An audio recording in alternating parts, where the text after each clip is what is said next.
Hey, good day, everyone. My name is Aya Lawrence. Welcome to another episode of Reading with Aya. This week, I have no guest, but I have a great book. And the reason I wanted to do this book alone because I love this book. It has already made an impact in me. It's helped me to start being my best self. I'm just going to share the book with you. The name of the book is Backable by Suneel Gupta. And if the last name sounds familiar with you, yes, Suneel is the brother of Sanjay Gupta from CNN. I love this book, Backable, man. I just love the fact that it has helped me to help with my presentation skills. It helped me to be able to persuade people better in my persuasion skills. I just read it like 3 weeks ago and I tried it, one of my presentations, and it really worked. So I think this book is for everyone. If you're an employee trying to get your idea out there, you want your supervisors or your leadership teams to back it, it is good for your peers to back it. This is a good book for you. If you're a leader, you're trying to get people and your employees and people are your peers as well to back your ideas or back your strategy or back what your vision for the company. This is a great book for you as well. If you're an entrepreneur and you're trying to get people to buy into your idea, into your product, into anything you're doing, this is a good. If you're an innovator and you want people to buy into your innovation, this is a good big book for you as well. I think it would help you to persuade people better. And if you're a student, you're trying to get people to buy into your thesis or you defending your thesis, I think this is a great book for you as well. This has a lot of ways to get people to back your ideas. One of the things that I wanted to talk about is he said something in the book. He said something about the people that make a difference in the world are the people that can have people to take a chance on them. That they have that place between brilliance and persuading people. So I think that is really important. And one of the things I just wanted to go into, one of the things I want to talk about is in the book is, man, the power of persuasion is really great, but there is some keys to it. And he laid down 7 keys. One of them is to have to convince yourself first. If you can convince yourself that this product is good, then you can convince others. If you can convince yourself this idea is great, then you can convince others. If you can buy into that idea, into that product, into that thing, then you get others to buy into it. And he talked about a lot of ways to convince yourself first. But one of the things that I really liked is the incubation period, whereby is that place whereby you are sitting on the idea and you're listening to the idea. But one of the things he talked about the incubation period, it must have an end date. You don't want to sit on an idea for too long. You must have an end date, but you still have to think of an idea. There's a chef that he talked about in the book. His restaurant burned down and it got into fire. And they had a period whereby they had to renew and do that. But the guy took that time to refresh his restaurant. And when he came back, his restaurant became better and became one of the #1 restaurants in the world. So every year, this guy takes 3 months or so a period of time to rethink and reincubate and come back and start the restaurant again. And the restaurant is still the #1 restaurant because it takes time to recreate himself. So that incubation period is good.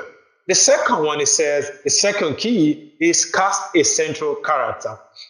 Most of us goes into meetings and go present ideas, and all we want to do is, hey, give the details, give the data. This is how much, this is a $30 billion industry. We can tap into it. And we just give all the data, we give all the information about the ideas, but we never talk about who's the idea for, who's the central character.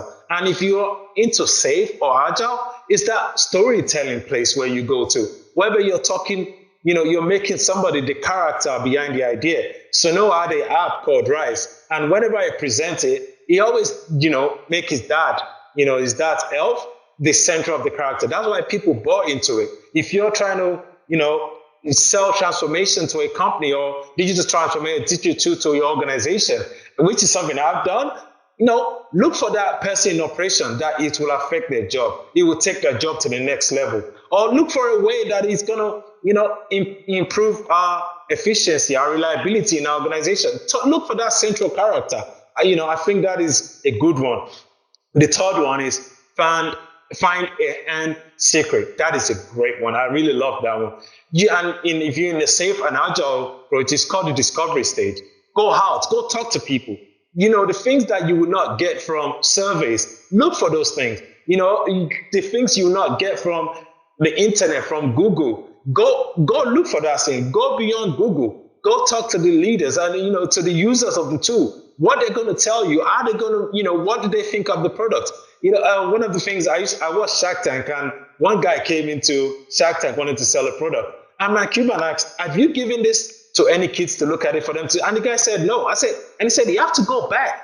Go do that discovery. Go look for that thing that people really want. That secret that people really want in that idea. Go ask for it. Then the other one is make it feel inevitable. And one of the things I like about it is think about, the future. This is where we're going.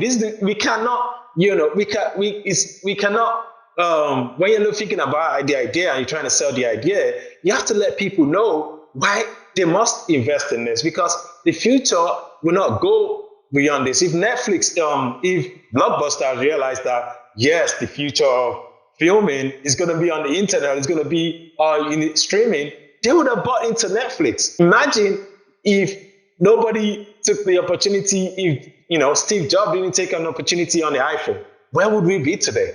But people realized this is the future, and this is where we're going. And Microsoft came in late on this. They're trying to sell their phones now, but I don't see it selling because they came in late. They didn't see the future.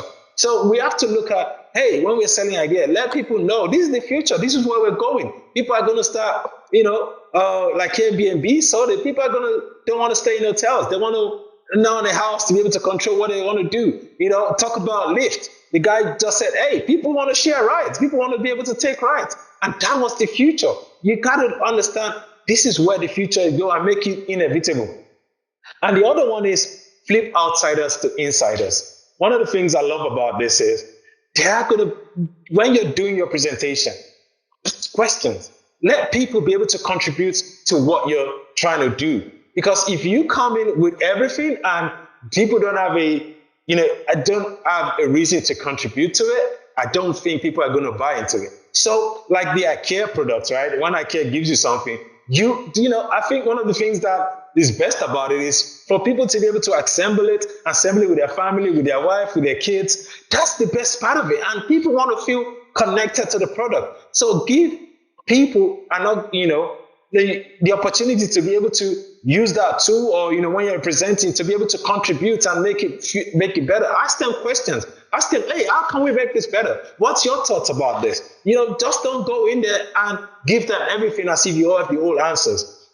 This one I really love, this next key, which is play exhibition matches. I used to play cricket and I used to watch cricket, and I remember when all this,